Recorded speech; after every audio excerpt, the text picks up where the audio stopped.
Ladies and gentlemen, welcome to this Mr. Pandaria raiding guide, and in this video we're going to be taking a look at the 10-man normal mode version of Gara'Jal the Spiritbinder in the Mogoshan Vaults.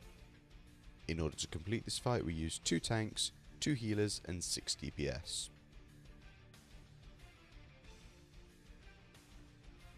Again, just like with Feng the Accursed, this encounter is a very healer intensive fight.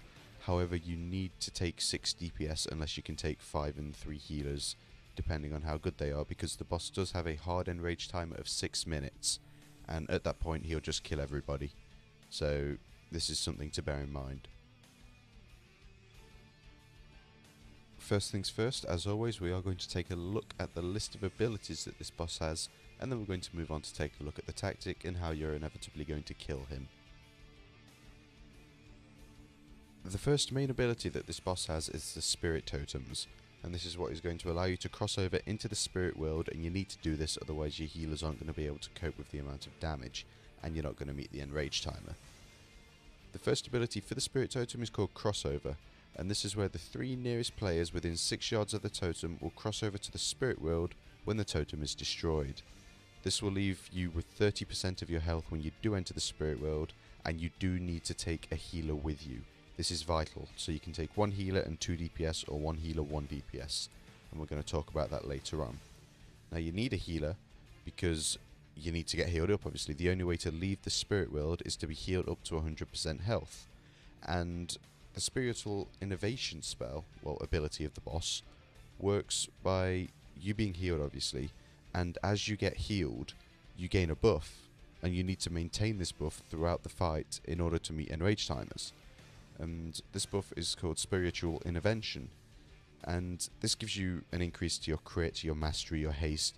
It's dependent on what class you are, and then once you've reached 100% health and been fully healed up, this will give you another action bar on your screen, just like in Ultraction where you had an action button to press, and this will then allow you to return back to the normal world and attack Gara'Jal. Now while in the spirit world, the DPS don't just stand there, they actually have a job to do.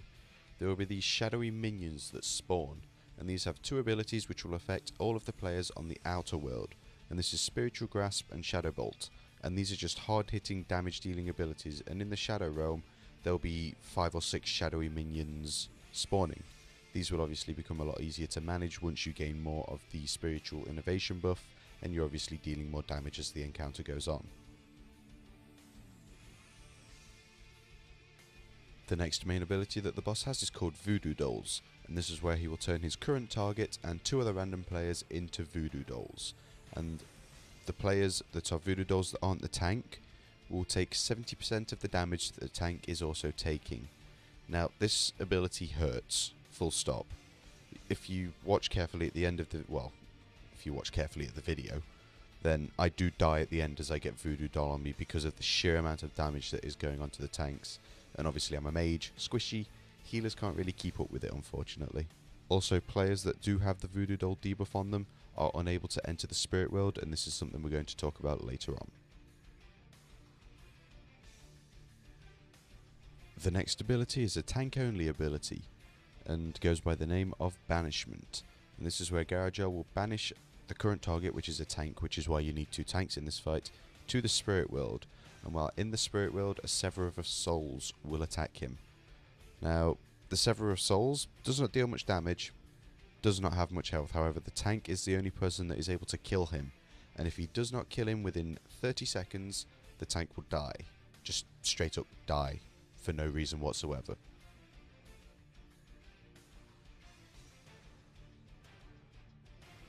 And finally, the last 2 abilities that this boss has goes by the name of Shadowy Attacks and Frenzy. Now, the Shadowy Attacks are basically just different abilities that the boss will use instead of using his standard melee attacks. And these are Sweeping Kick, Hammer Fist, Right Cross and Left Hook. So he's a bit of a fighter, this troll person. And these will inflict shadow damage, and they bypass any absorbing effects that the tank may have. And the final ability is called Frenzy, and this is when the boss reaches 20% health. He gains 50 melee haste and inflicts 25% more damage.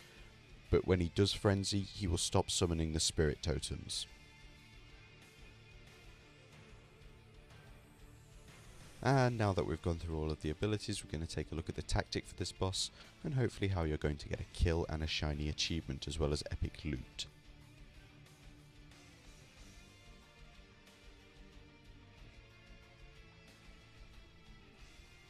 So as I've already stated, this boss is relatively fun.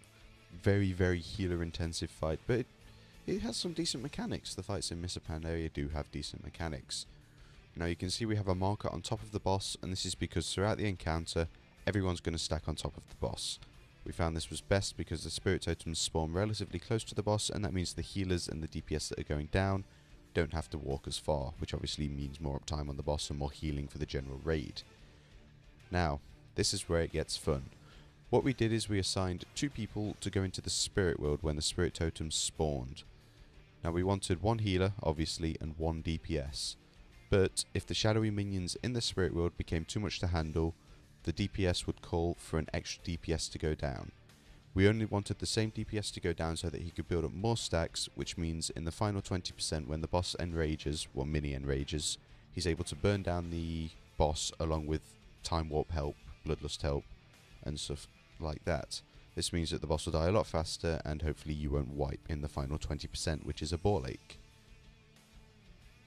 So at the minute, you can see the shadowy minions, there's like little shadow bolts that are flying around everywhere, and people are getting voodoo dolled, and this is also another reason why we're stacking up AoE healing. It helps because there's 1 healer in the spirit realm, 1 healer not in the spirit realm. Healers are able to burn through a shit ton of mana just because of the spirit realm, because when they enter the spirit realm and then leave, they get given a lot of mana back. It's almost like an innovate that just keeps on going. It just keeps on giving. It loves you. It's an innovate that loves you. Now with the spirit totems, we also had to have backups. This is because if one of the people that's meant to go into the spirit world gets voodoo dolled, they can't, basically, and if 1 DPS goes down on his own, he's going to die because there's no one to heal him up to full, and he can't leave the spirit world. And if you don't leave the spirit world after 30 seconds, you die, basically. It's not fun. It's a very unforgiving encounter. Tanks also have to be aware of the banishment, and it's also ideal that they use cooldowns when people do get voodoo dolled. And this is so that damage given to the 2 people that are voodoo dolled that aren't the tank, who are taking 70% of the tank's damage, aren't getting one shot, basically, because he hurts. The boss really, really hurts.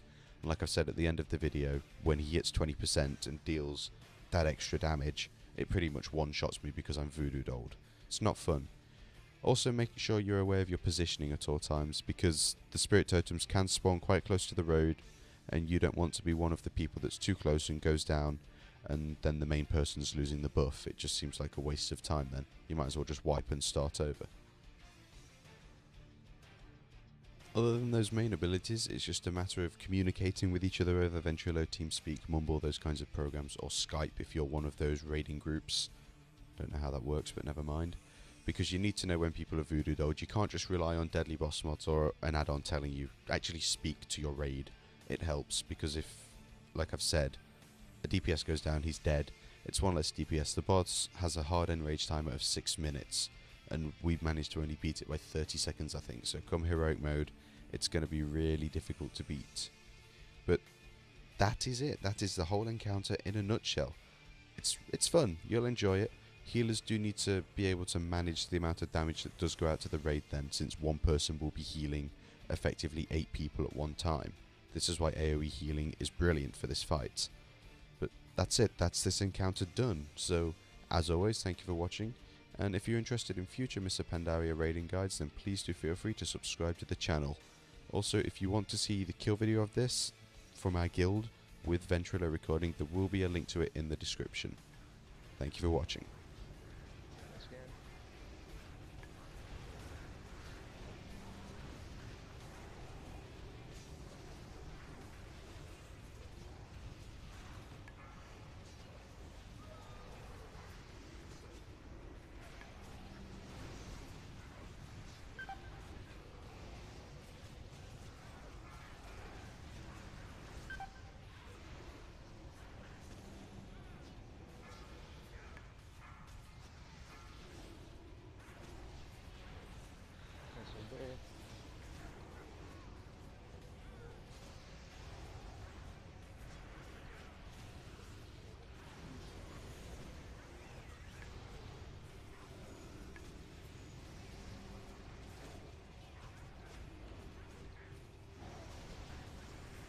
He's in raid. Dip, pop, every go. Blood loss.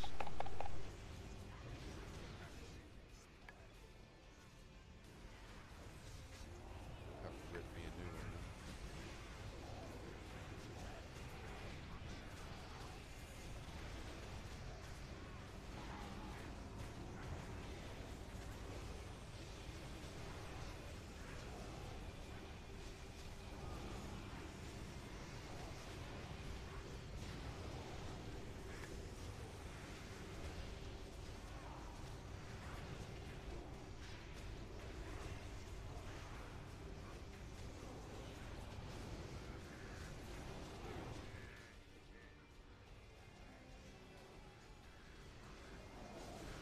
Good Yeah, job, nice. guys. Nice, nice. Hey, nice one.